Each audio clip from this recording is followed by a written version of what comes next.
this is a very God Eater episode 8 was actually a really cool episode in terms of sort of branching out and sort of, well, actually it felt like it was a different mode for Sakuya as a character, which is actually really interesting because Sakuya always came across as or at least she came off as the more confident type of leader, confident, jokey, but at the same time, well, if anything, she was supposed to be more of a livelier version of what Lindo was. But this episode sort of painted her a little bit more, I would say, vulnerable compared to how we seen her prior to this episode, because her entire thing is, or at least she's still sort of thrown off by that Black Vajra whose name is now Pika.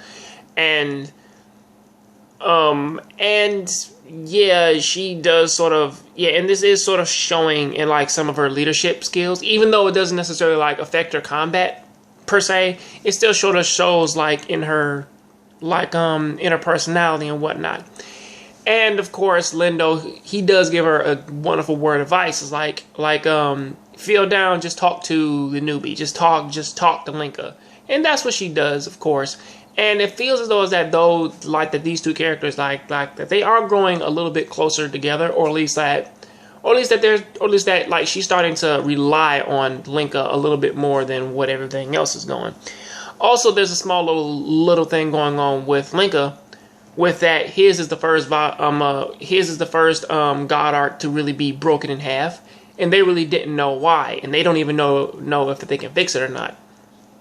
Even though his God arc is still alive, per se, there's no real way for them to know if they can actually really fix his God arc or not.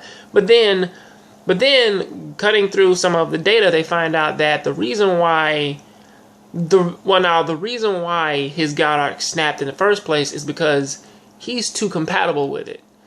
If anything, I would say that because like he is on a level where that he and his God arc can actually be one or more, it's like his God arc can't necessarily handle it and it just broke apart, which probably could mean that either A, he needs a stronger one, or B, he needs or at least B, that they need to create a brand new type of God arc that only Linka can use. But honestly, for some reason, I do think that because of that compatibility, his lifespan has been shortened to around like 3 years, which is one of the major plot points in within the episode, along with the simple fact of that I forget the name of that little base that they're building, but apparently it's something in there that they're not trying to tell people, and it's a way more fucked up than what they're trying to let out to people. And also Linka does actually get a pretty cool moment within this episode when everybody's out on a mission, and then he goes on and tells them once they collapses through the floor and everybody's saying that we need to climb up. Linka says, "Don't do that, because if you do, the structure is just going to collapse again, and you need to find a way out up on the inside." And they're like, "Well, we don't know if there's one there, even though this technically is a stadium." It's like, well, you can find one. And of course, he does lead them through a tunnel to kill some of the origami that were chasing them, and kill them with a pincer attack, which is actually pretty cool. However, with that though, it's like they do ask him, it's like, how does he know about that? And he's like, it happened to me before I came here.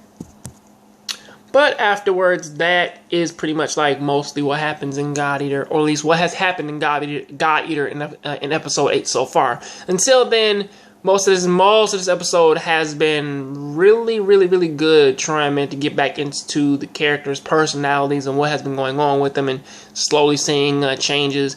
And they do finally see what is going on with Alyssa and why she has to do whatever it is that, at least like why she's taking the drugs she's taking.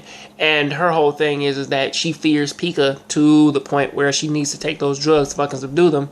And she's asking that doctor to take away her fear by any means necessary. With how this is going, it's taking it to a point where if you didn't play the game, oh boy, is this shit right there, man. Like it's possibly keeping you up on the edge of your seat But that is what I gotta say about that. Please tell me what you think about this down in the comment section. I'll catch you guys on the next John Graves Show. Please keep watching anime, keep playing video games. I'm out.